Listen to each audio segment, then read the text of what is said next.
Today we have the 2023 Hyundai Tucson. This is a petrol hybrid vehicle. It has done just under 13,000 miles with an automatic transmission.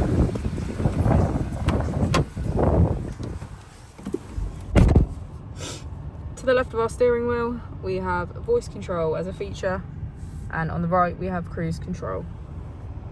On our screen we can access our setup, media, which includes our Apple and Android CarPlay, radio, button settings, navigation and map. If we put the vehicle into reverse, we can see that it comes with a parking camera with front and rear parking sensors. Just below is our dual zone climate control with heated seats on either side and our heated steering wheel.